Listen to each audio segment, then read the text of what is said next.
സ്നേഹമുള്ളവരെ, ലൂക്കായുടെ സുവിശേഷം 2-ാം അധ്യായം 21 മുതലുള്ള വാക്യങ്ങൾ നാം ഇന്ന് ധ്യാനിക്കുകയാണ്. രണ്ട് സംഭവങ്ങളാണ് ഇവിടെ പറയുക. 21-ാമത്തെ വാക്യത്തിൽ ഈശോയുടെ പരിച്ഛേദനം, 8-ാം ദിവസം നടക്കുന്ന ഈശോയുടെ പരിച്ഛേദനവും യേശു എന്നുള്ള പേര് നൽകപ്പെടലും. അതുപോലെ 22-ാം വാക്യത്തിൽ നമ്മൾ കാണുക മറിയത്തിൻ്റെ ശുദ്ധീകരണവും ഈശോയുടെ ദേവാലയത്തിൽ സമർപ്പണവും 40-ാം ദിവസം നടക്കുന്ന കാര്യങ്ങൾ. ഇത് രണ്ടും നടക്കുമ്പോൾ പ്രത്യേകമായിട്ട് നമ്മൾ ഓർക്കുക, ദൈവത്തിൻ്റെ പരിപാലന തിരുക്കുടുംബത്തെ നയിക്കുന്നു. അങ്ങനെ തിരുക്കുടുംബത്തെ നയിച്ച പരിപാലന പോലെ തന്നെ ദൈവം നയിച്ച ഒരു വ്യക്തിയാണ് ശിമയോൻ. ശിമയോന് അദ്ദേഹത്തിന് ചെറുപ്പകാലത്തിൽ തന്നെ പ്രവചനം കിട്ടിക്കാണും, നീ രക്ഷകനെ കാണും. ആ പ്രവചനം പൂർത്തിയാകാൻ ശിമയോൻ തൻ്റെ ജീവിതത്തിൻ്റെ അവസാനം വരെ കാത്തിരുന്നു എന്നുള്ളതാണ്.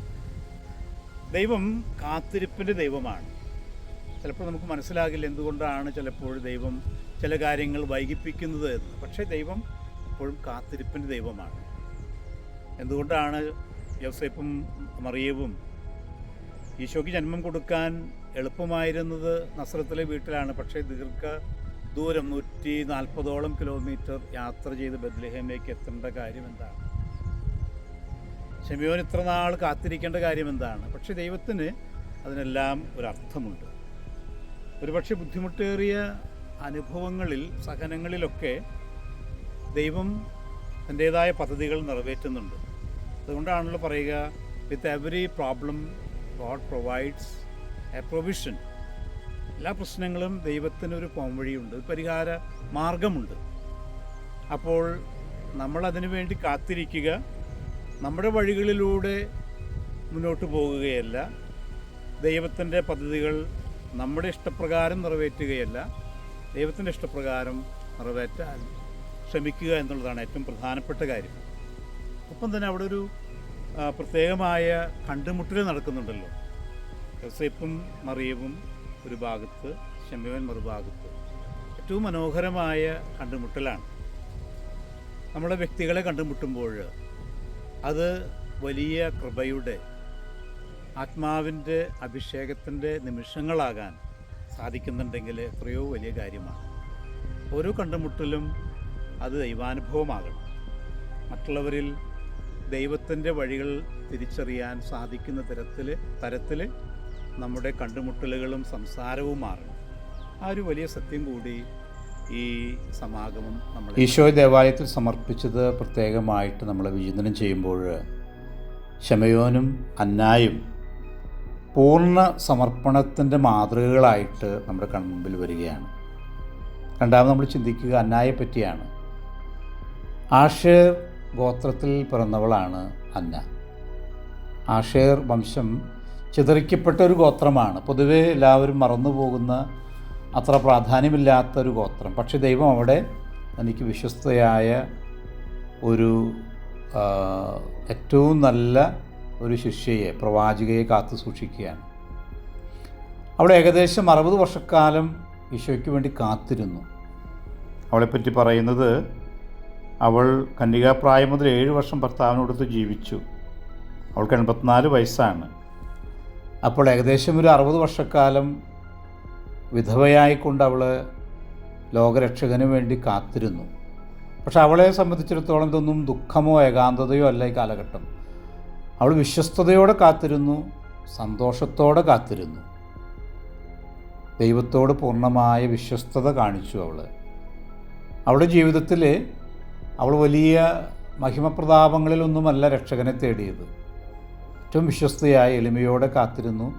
അപ്പോൾ യേശു, മറിയം, യൗസേപ്പൊക്കെ കടന്നു വരുമ്പോൾ അത് തിരുക്കുടുംബമാണ് എന്ന് തിരിച്ചറിയാനുള്ള ഒരു വലിയ വെളിച്ചം അന്നായ്ക്ക് കിട്ടി എന്നുള്ളതാണ്. നമ്മൾ കാത്തിരിപ്പിൻ്റെ മനുഷ്യരാണ്. സൗഖ്യത്തിന് വേണ്ടി കാത്തിരിക്കുന്നു, അനുരഞ്ജനം നടക്കാൻ കാത്തിരിക്കുന്നു, പുതിയ മാർഗനിർദ്ദേശങ്ങൾ നമ്മുടെ ജീവിതത്തിൽ ലഭിക്കാൻ കാത്തിരിക്കുന്നു, നീതിക്ക് വേണ്ടി നമ്മൾ കാത്തിരിക്കുന്നുണ്ട്. ഇങ്ങനെയുള്ള കാത്തിരിപ്പ് തീർച്ചയായിട്ടും പ്രതീക്ഷയോടുകൂടി വിശ്വസ്തയോടുകൂടി പ്രാർത്ഥനാപൂർവം നമ്മൾ കാത്തിരിക്കുമ്പോൾ ദൈവം നമ്മളുടെ പ്രാർത്ഥന കേൾക്കും എന്നുള്ളതാണ് ഈ പുതിയ വർഷത്തിൽ നമ്മൾ ഓർക്കാനുള്ളത്. മൂന്നാമത് നമ്മൾ ചിന്തിക്കുക 2-ാം അധ്യായം 40-ാം വാക്യവും 52-ാം വാക്യവുമാണ്. 40-ാം വാക്യത്തിൽ ഇപ്രകാരം പറയുന്നു: ശിശു വളർന്നു, ജ്ഞാനം നിറഞ്ഞ് ശക്തനായി, ദൈവത്തിൻ്റെ കൃപ അവൻ്റെ മേലുണ്ടായിരുന്നു. 52-ാം വാക്യം: യേശു ജ്ഞാനത്തിലും പ്രായത്തിലും ദൈവത്തിൻ്റെയും മനുഷ്യരുടെയും പ്രീതിയിലും വളർന്നു വന്നു.